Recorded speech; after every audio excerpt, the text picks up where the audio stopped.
हम लोगों के लिए महाराज गोकुल चल रहा है और बताया है पहले राम जी के चरणों में प्रणाम करना पड़ेगा, क्योंकि राम जी बड़े हैं और कन्हैया है छोटे। इसलिए सुखदेव जी महाराज राजा परीक्षित के लिए अयोध्या की गलियों में से राम जी के चरणों में प्रणाम करते हुए गोकुल की ओर ले जा रहे हैं। भागवत में राम कथा का ज्यादा विस्तार नहीं किया महाराज, क्योंकि परीक्षित जी महाराज ने ऋषियों के मुख से राम कथा तो पहले सुन ली थी। इसलिए सुखदेव जी कहते हैं राजन तुम्हारे लिए सूक्ष्म बताएंगे राम कथा के बारे में।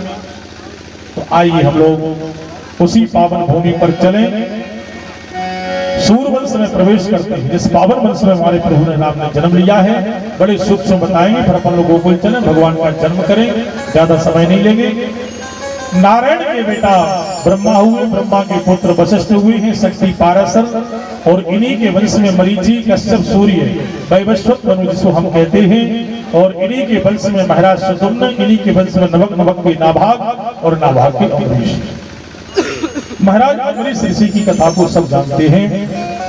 इन्हीं के वंश में मानधाता हुए हैं। आगे त्रसकु, त्रबंधक, हरिश्चंद्र की कथा सब लोग जानते हैं। महाराज इन्हीं के वंश में रोहितास हुए हैं, और रोहितास के बेटे महाराज इन्हीं के वंश में महाराज सगर हुए हैं। और सगर के 60,000 बेटे कपिल भगवान को चोरी लगाने से, कपिल भगवान की क्रोध अग्नि से जल करके आज ये राख की ढेरी बन करके पड़े हैं।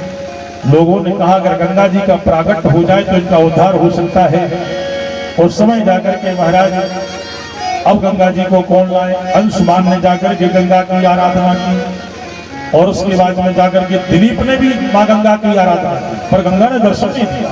इन्हीं के बेटा भगीरथ हुए हैं, और जाकर के इन्होंने माँ गंगा की आराधना की है।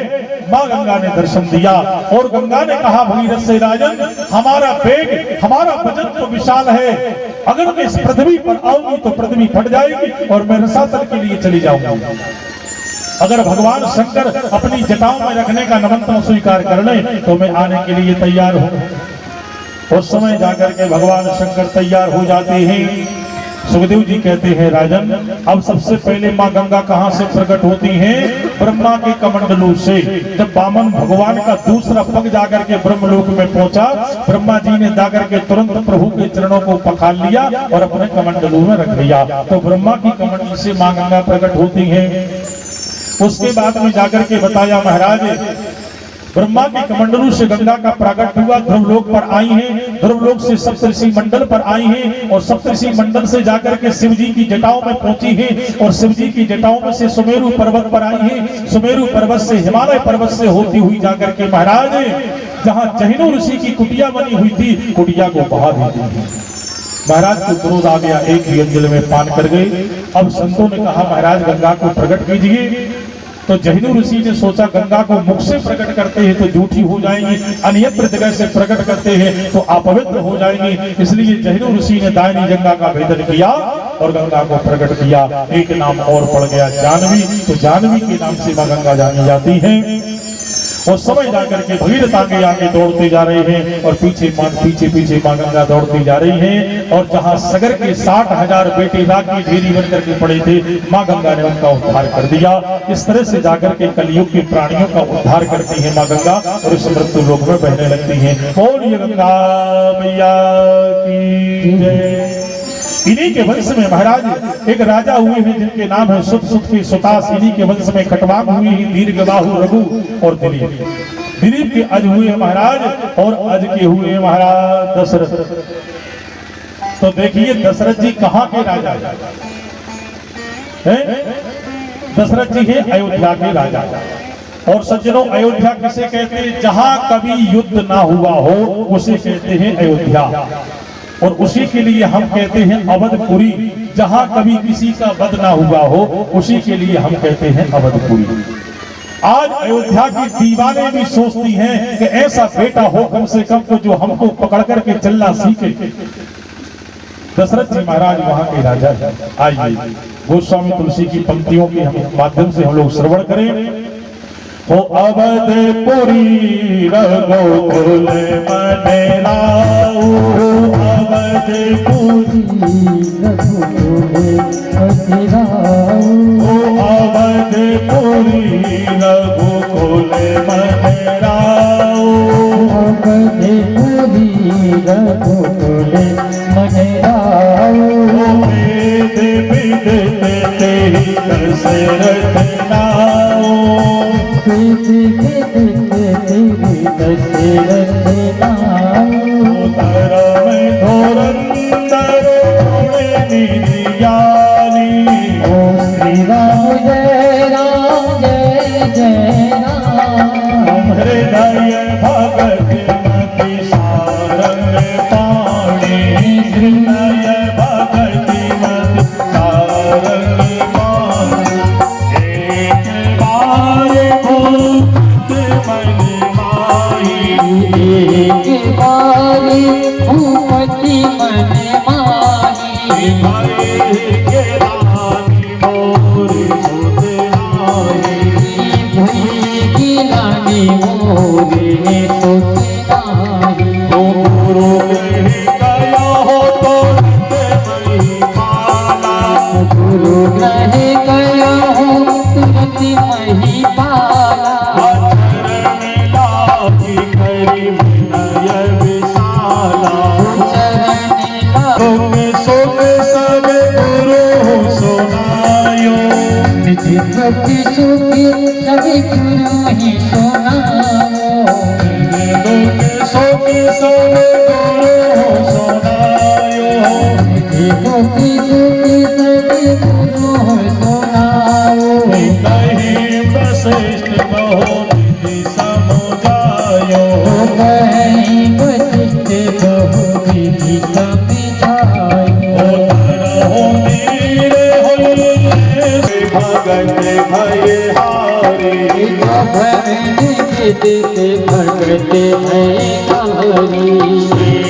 ऋषि वशिष्ठ बुलावा गहीरी से वशिष्ठ बुलावा पोत्र काम सुविधा के करावा पोत्र काम शुभ जगी करावा भगत सहित मुनि आहुति दीनी भगति सहित मुनि आहुति दीनी प्रगट अगणित रूप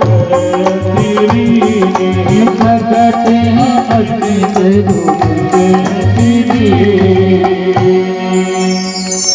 दशरथ जी महाराज का जीवन निकल गया, चौथा फल लग गया। सुनाई गुरुजी ने कहा एक नहीं दो नहीं चार चार होंगे, पुत्रपुत्रिष्ट यज्ञ करना पड़ेगा। श्रृंगी ऋषि वशिष्ठ बुलावा। यज्ञ प्रारंभ हुआ महाराज।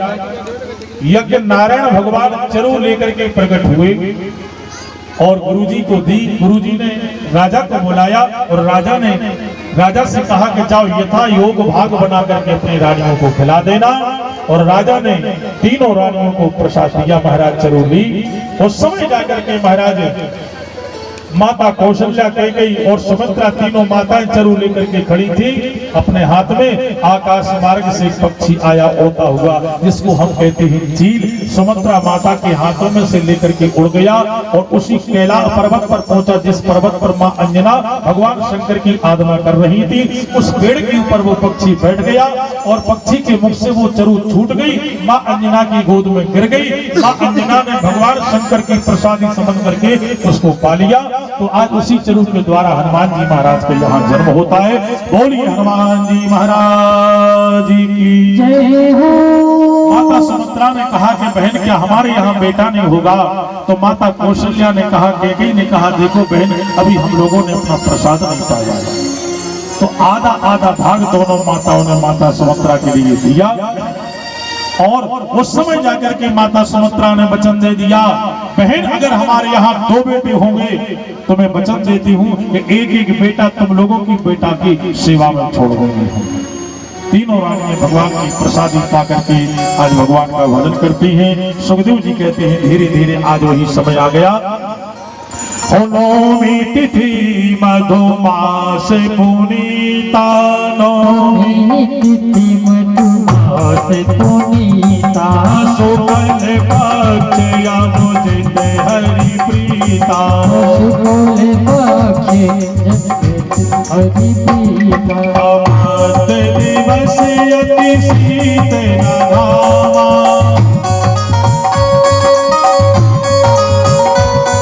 अमृत दिवस अति शीत न धामा पावन काल लोक विश्राम पावन काल लोक विश्राम। नौवीं तिथि मधुमास पुनीता और शुक्ल पक्ष अभिजित हरि प्रीता मध्य दिवस अति शीत न घामा पावन काल लोक विश्रामा। आज वही सुंदर समय आ गया महाराज। ठीक दिन के 12 बज रहे थे। सुर समूह विनती करी पहुंचे निज निज पहुंचे धाम और जग निवास प्रभु प्रगटे अघन लोक विश्राम। जाकर के सुखदेव जी कहते हैं राजन आज भगवान नारायण स्वयं माता कौशल्या के यहाँ प्रकट हो जाते हैं चतुर्भुज में। बोलिए नारायण भगवान की जय हो। माँ आपने पिछले जन्म में तप किया था। माँ ने कहा बेटा कितना बड़ा रूप। संसार के लोग कहेंगे कि कौशल्या के यहाँ बेटा हुआ तो इतना बड़ा रूप। पहले छोटे बन जाइए। तमक भतम बालकमम मुझे क्षण भगवान छोटे बन गए। दरवाजा खोल दीजिए। अब जाकर के माता ने दरवाजा खोला। सारे अयोध्यावासी भगवान के यहाँ दर्शन कर रहे हैं। अयोध्या में चारों तरफ सुंदर माहौल छा गया आनंद का और सभी लोग महाराज आज माता कौशल्या के द्वार में और दशरथ जी के द्वार में बधाई देने के लिए जा रहे हैं। तो आइए एक बधाई देकर के हम लोग आए, इसके बाद में गोकुल चलेंगे। और राजा दशरथ